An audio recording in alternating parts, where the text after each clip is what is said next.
पहला चरण, निजी सुरक्षा उपकरण पहने, सुरक्षा दस्ताने, रबड़ के जूते और आंख का चश्मा। दूसरा चरण, बिजली के जरूरी पॉइंटों की कुल संख्या का आकलन करें। हमें यह पता है कि इस घर में बिजली के कुल 22 पॉइंट हैं।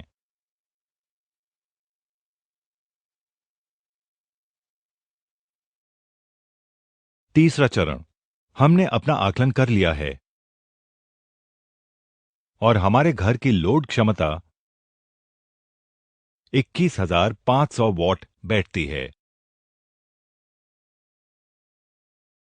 चौथा चरण, लोड के लिए सही फ्यूज और सही आइसोलेटर चुनें।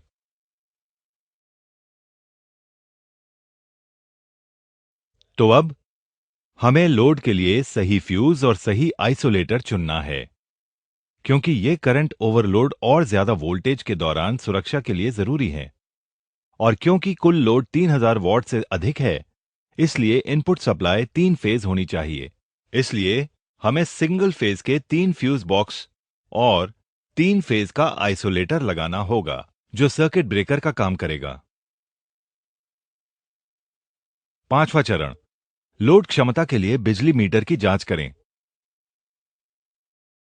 दोस्तों, बिजली मीटर हमेशा बिजली बोर्ड द्वारा ही लगाया जाता है, लेकिन आपकी जानकारी के लिए हम इस बिजली मीटर जैसा मीटर लगाते हैं। बिजली मीटरों में बिजली वितरण कंपनी द्वारा तय मानक करंट रेटिंग ही हुआ करती है और ये 3 फेज 20 एम्पियर बिजली का मीटर 21,500 वॉट की लोड क्षमता लेगा। छठा चरण, बिजली के मीटर के साथ फ्यूज बॉक्स और आइसोलेटर कटआउट को इनपुट सप्लाई बोर्ड पर लगाएं। इससे पहले कि हम दिखाकर समझाएं, साथियों, मैं फिर से ब्लॉक डायग्राम लगाता हूं। यह हमारा संदर्भ पॉइंट होगा। इनपुट सप्लाई बोर्ड पर फ्यूज बॉक्स लगाने के लिए उस जगह पर निशान लगाएं। ड्रिलिंग मशीन से ड्रिल करके छेद करें और फ्यूज बॉक्स को इनपुट सप्लाई बोर्ड पर जमा दें। उचित पेचकस से फ्यूज बॉक्स को पेचों से इनपुट सप्लाई बोर्ड में जमा दें। इसी प्रकार दो अन्य फ्यूज के लिए जगहों पर निशान लगाएं और ड्रिलिंग मशीन से उन्हें इनपुट सप्लाई बोर्ड पर जमा दें।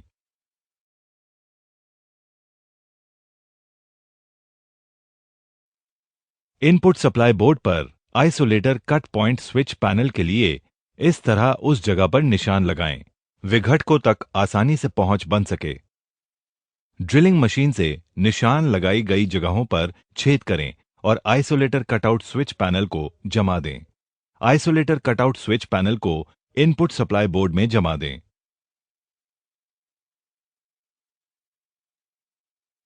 इसके बाद पैनल के ऊपर कटआउट स्विच जमा दें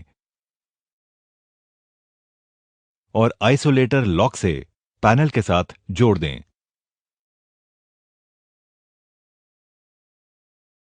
अब हमने फ्यूज बॉक्स और आइसोलेटर कटआउट स्विच लगाने का काम पूरा कर लिया है। लेकिन यदि पैनल लकड़ी या स्टील का है, तो हमें तारों को डालने और निकालने के लिए इनपुट सप्लाई बोर्ड पर छेद करने होंगे। सातवां चरण, पहले फ्यूज बॉक्स को बिजली के मीटर से और फिर बिजली के मीटर को कटआउट स्विच से जोड़ें।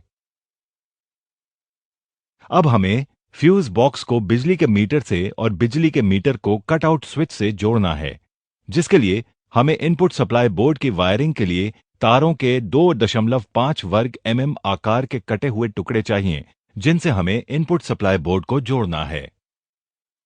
तो मेरे पास कटे हुए कुछ टुकड़े हैं, मैं आपको दिखाता हूं। आर फेज के लिए लाल, वाई फेज के लिए पीला, बी फेज के लिए नीला, न्यूट्रल के लिए काला, अर्थिंग के लिए हरा। अब मैं आपको बताता हूं कि इन्हें कैसे तैयार करें। वायर स्ट्रिपर से इस्तेमाल के लिए तैयार तार के छोरों को काटें और छीलें।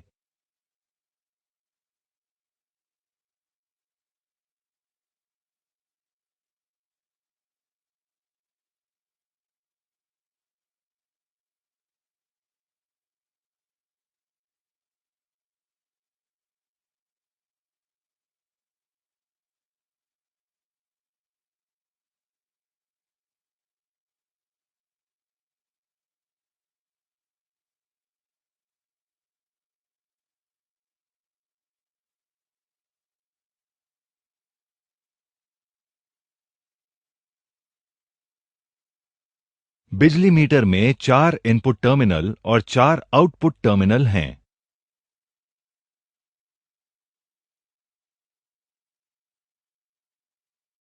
R phase input, Y phase input, B phase input, neutral input, R phase output, Y phase output, B phase output, neutral output. इसी प्रकार फ्यूज कटआउट में भी 3 इनपुट टर्मिनल और 3 आउटपुट टर्मिनल होंगे। R phase input, Y phase input, B phase input, R phase output, Y phase output, B phase output.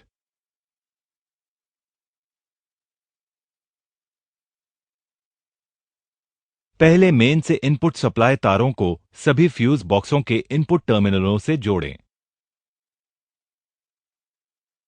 सबसे पहले main के are को पहले फ्यूज बॉक्स को जोड़ें।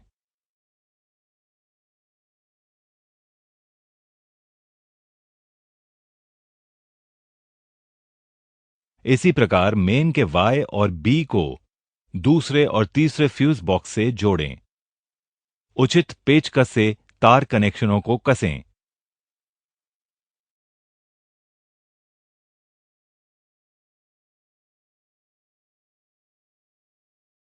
इसके बाद फ्यूज बॉक्सों के आउटपुट टर्मिनलों को बिजली मीटर के इनपुट टर्मिनलों से जोड़ें। सबसे पहले लाल तार को आर फेज फ्यूज आउटपुट में डालें।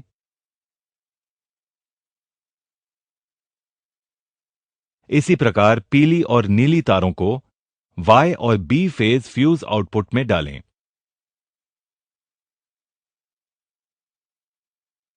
फ्यूज बॉक्स के R आउटपुट को बिजली मीटर के R इनपुट से जोड़ें।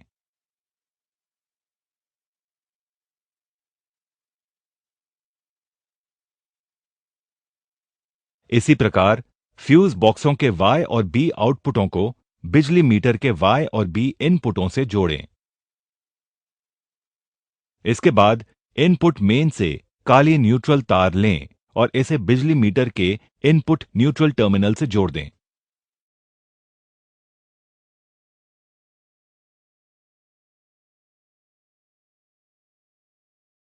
अंत में हम बिजली मीटर को फ्यूज कटआउट स्विच से जोड़ देते हैं। सबसे पहले लाल तार को बिजली मीटर के आर फेज आउटपुट में डालें।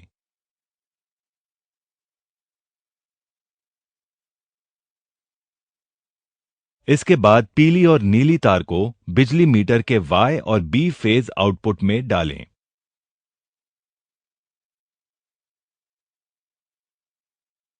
इसके बाद बिजली मीटर के R आउटपुट को फ्यूज कटआउट स्विच के R इनपुट से जोड़ें। इसी प्रकार बिजली मीटर के Y और B आउटपुटों को फ्यूज कटआउट स्विच के Y और B इनपुटों से जोड़ें।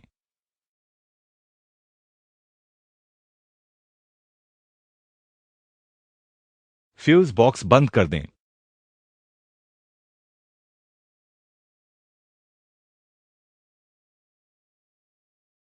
अब फिलहाल हम इसे छोड़ देते हैं। मैं तो बस मजाक कर रहा हूं। तो अब वक्त है इनपुट मेन सप्लाई की अर्थिंग वायर, बिजली मीटर का न्यूट्रल आउटपुट और फ्यूज कटआउट स्विच का RYB आउटपुट। अब ये हम बाद में करेंगे, जब हम इन्हें डिस्ट्रीब्यूशन में बॉक्स से जोड़ेंगे। बिजली मीटर पर टिमटिमाहट हो रही है। इसका मतलब है कि सप्लाई चालू है।